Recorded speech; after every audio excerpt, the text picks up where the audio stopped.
नमस्कार दोस्तों, स्वागत है आप सभी का टीएलटी टूर गाइड में। दोस्तों आज की इस वीडियो में हम बात करने वाले प्रयागराज महाकुंभ 2025 के बारे में, जिसकी शुरुआत और मकर संक्रांति का पहला शाही स्नान भी हो चुका है, जिसमें करोड़ों श्रद्धालु महाकुंभ पहुंचे थे और कितने ज्यादा परेशान हुए थे। इसलिए ऐसे में अगर आप भी महाकुंभ 2025 में जा रहे यानी कि शाही स्नान पर जा रहे और परेशानियों से बचना चाहते हैं तो ये वीडियो आपके लिए है, क्योंकि आज की इस वीडियो में मैं आप सभी को महाकुंभ से रिलेटेड पूरी इन्फॉर्मेशन दूंगी कि आप यहाँ कब जाए, कैसे जाए, श्रद्धालुओं को संगम पहुंचने के बाद रुकने की क्या क्या सुविधा है, खाने पीने की क्या क्या व्यवस्था है, इनके रेट क्या है और टेंट में अगर आप रुकते हैं तो उसके चार्जेस क्या होंगे, पैदल कितना चलना है, रेलवे स्टेशन पहुंचने के बाद त्रिवेणी संगम तक कैसे पहुंचना है और कौन कौन से टूरिस्ट प्लेस कब कब बंद किए जाएंगे, कब खोले जाएंगे। तो ये पूरी A to Z छोटी बड़ी जानकारी आज मैं आप सभी को वीडियो में दूंगी, तो इसलिए वीडियो को बिना स्किप किए पूरा अंत तक जरूर देखेगा ताकि आपको महाकुंभ 2025 यात्रा से रिलेटेड पूरी कंप्लीट इन्फॉर्मेशन मिल सके। तो चलते वीडियो को स्टार्ट करते हैं, बात करते हैं कि आप महाकुंभ कैसे पहुंचे। तो दोस्तों महाकुंभ आने वाले सभी भक्तों के लिए प्रयागराज मुख्य रूप से 9 स्टेशनों से ट्रेनों का संचालन करता है, जिनमें Prayagraj junction, Prayagraj Rambagh, Prayagraj Sangam, Prayag junction, Naini junction, Prayag Chheoki junction, Phaphamau Jhusi, Rambagh junction railway station है। और यहाँ 3 रेलवे स्टेशन एक ही नाम के हैं, जिनमें प्रयागराज जंक्शन, प्रयाग जंक्शन और प्रयागराज संगम। और प्रयाग संगम की जो ट्रेनें हैं वो शाही स्नान के दिन नहीं चलती, इसलिए आपको प्रयाग जंक्शन पर ही उतरना पड़ेगा। इस बात का ध्यान आप जरूर रखें। और यदि आप प्रयागराज महाकुंभ बाय ट्रेन जा रहे हैं तो आप इन 9 रेलवे स्टेशनों में से किसी भी रेलवे स्टेशन पर उतर सकते हैं। और सबसे बड़ा सवाल ये है कि आप इन रेलवे स्टेशनों से त्रिवेणी संगम तक कैसे पहुंचेंगे। वैसे तो यहाँ तक पहुंचने के 2 कंडीशन है दोस्तों। अगर आप शाही स्नान पर जा रहे तो अलग तरीका है त्रिवेणी संगम पर पहुंचने का, वहीं अगर आप नॉर्मल दिनों में जा रहे तो अलग तरीके से आप त्रिवेणी संगम पर पहुंच सकते हैं। और दोस्तों यहाँ शाही स्नान पहला 14 जनवरी को था, जबकि दूसरा मौनी अमावस्या यानी कि 29 जनवरी को पड़ने वाला है। और इस दिन श्रद्धालुओं की काफी ज्यादा भीड़ भी देखने को मिलती है। इसके बाद 3 फरवरी को बसंत पंचमी के दिन शाही स्नान पड़ेगा। वही नॉर्मल स्नान 12 फरवरी माघ पूर्णिमा का और 26 फरवरी को महाशिवरात्रि का स्नान बचा हुआ है।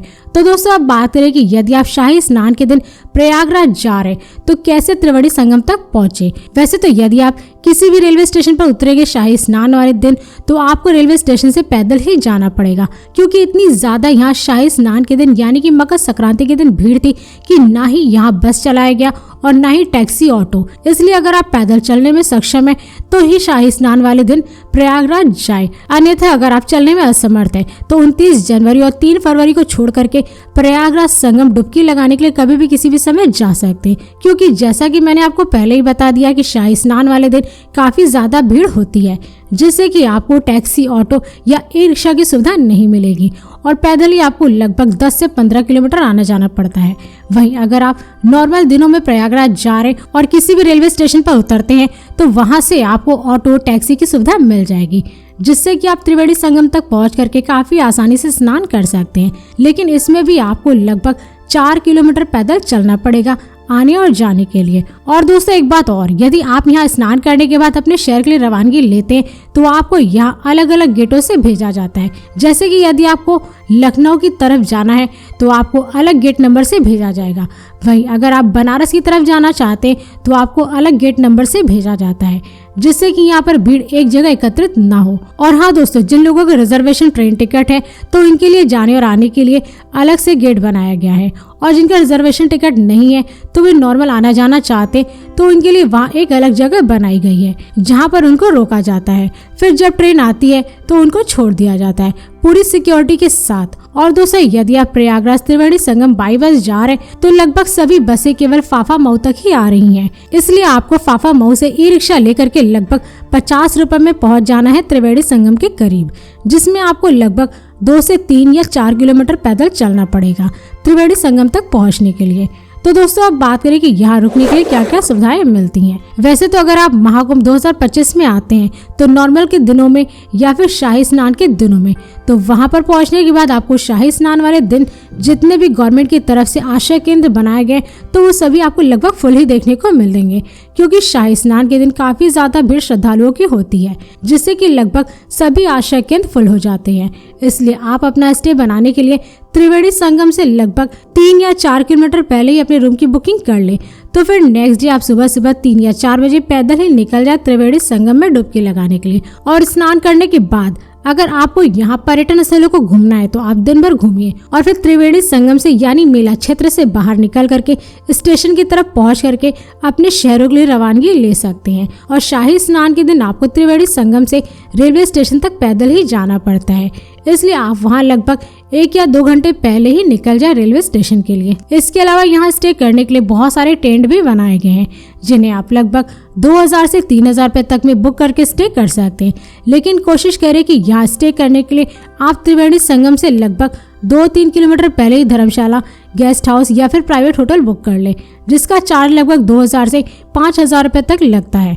वहीं नॉर्मल दिनों में इनका चार्ज लगभग 1000 से 2000 रुपए तक होता है। वहीं अगर आप गवर्नमेंट की तरफ से बनाए गए टेंट में रुकना चाहते हैं तो इसके लिए आपको लगभग 15,000 से 20,000 रुपए प्रति नाइट का चार्ज देना पड़ सकता है। दोस्तों अब बात करें कि यहाँ पर खाने पीने की क्या क्या सुविधा है।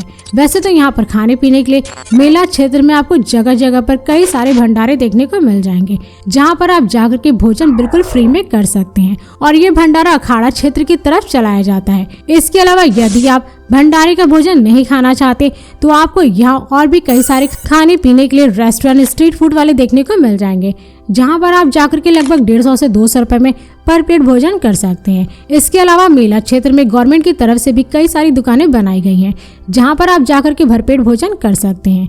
दोस्तों अब बात करें कि आप त्रिवेणी संगम में स्नान कैसे करें। वैसे तो अगर आप नॉर्मल दिनों में जाते हैं तो आपको यहाँ काफी आसानी से स्नान करने को मिल जाता है। वहीं अगर आप मौनी अमावस्या पर स्नान करने के लिए जाते तो आपको यहाँ काफी ज्यादा भीड़ देखने को मिलेगी, जिससे कि आपको त्रिवेणी संगम पर डुबकी लगाने में काफी ज्यादा परेशानी हो सकती है।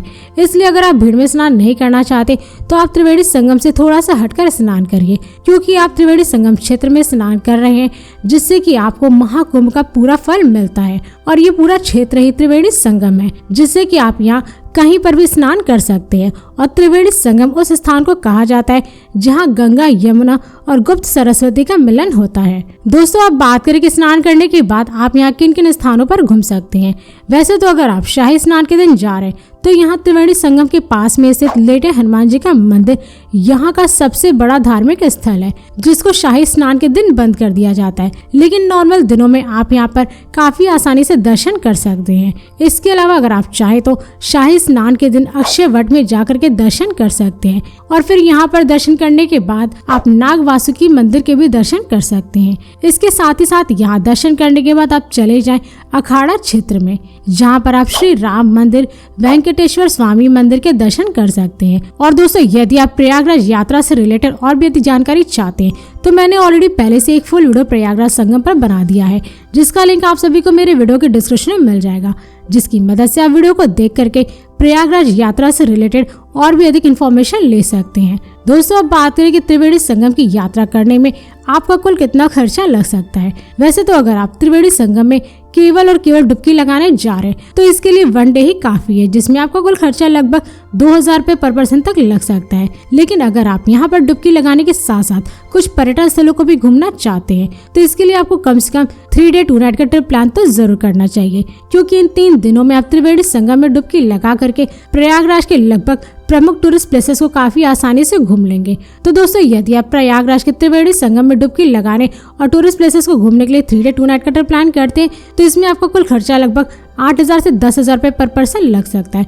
मगर ये सारे खर्चे आपके ऊपर ही डिपेंड करते हैं, क्योंकि प्रयागराज की यात्रा करने त्रिवेणी संगम में डुबकी लगाने के लिए आप किस राज्य और शहर से जा रहे हैं, यहाँ पर आप कहाँ घूमेंगे, क्या क्या खरीदेंगे और इसे घूमने के लिए आप कितने दिन का ट्रिप प्लान करते हैं, और साथ ही यहाँ पे स्टे करने के लिए आप किस टाइप के रूम की बुकिंग करते हैं, तो ये सारे खर्चे आपके ऊपर ही डिपेंड करते हैं। तो दोस्तों इस वीडियो को यहीं पर समाप्त करते हैं, और यदि ये वीडियो आप सभी को पसंद आई तो इस वीडियो को लाइक करें और चैनल को सब्सक्राइब जरूर करें। इसके साथ ही बेल आइकन जरूर दबाएं ताकि ऐसी मेरी नई वीडियोस आपके पास सबसे पहले पहुंचे। तो फिर मिलते हैं नेक्स्ट वीडियो में। धन्यवाद।